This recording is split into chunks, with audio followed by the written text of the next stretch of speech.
Un plat typique japonais, le sushi, et un plat typique ivoirien, la loco, pour renforcer la coopération entre la Côte d'Ivoire et le Japon. Vendredi soir, le Premier ministre japonais et son épouse étaient les invités d'honneur du chef de l'État ivoirien à dîner. Au cours du toast prononcé pour l'occasion, les deux personnalités ont exalté l'excellence des rapports entre les deux pays. Le Premier ministre japonais Shinzo Abe n'a pas caché sa joie d'avoir effectué cette visite.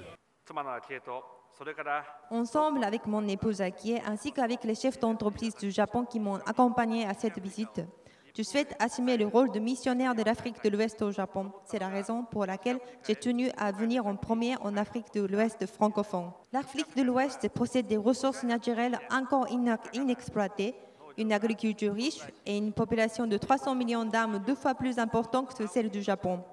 Il me semble qu'un immense potentiel a commencé à faire des pas en avant simultanément avec la solidarité sur les auspices de la CEDEAO.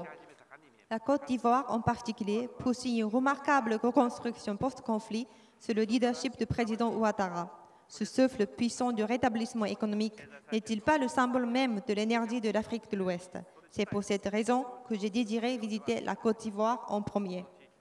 Relation à bon terme avec l'annulation de la dette du Japon vers la Côte d'Ivoire d'un montant de 110 milliards de francs CFA. Votre visite qui intervient au lendemain de la tenue de la TICAD 5 en juin 2013 à Yokohama et de l'annonce dans ce cadre d'importants engagements financiers de votre pays sur le continent permettra sans aucun doute d'accélérer la mobilisation des ressources indispensables à la construction des infrastructures à travers le continent et ses régions et de soutenir la croissance du continent. Je voudrais vous assurer de la disponibilité du gouvernement ivoirien à œuvrer de concert avec le gouvernement du Japon, tant au plan bilatéral que multilatéral, pour le raffermissement de nos relations d'amitié et de coopération pour le bonheur de nos peuples respectifs. Dans le domaine de la diplomatie, Alassane Ouattara a souhaité une réforme du Conseil de sécurité de l'ONU de manière à permettre au Japon et à l'Afrique d'avoir une place de membre permanent au sein de cet organe de décision.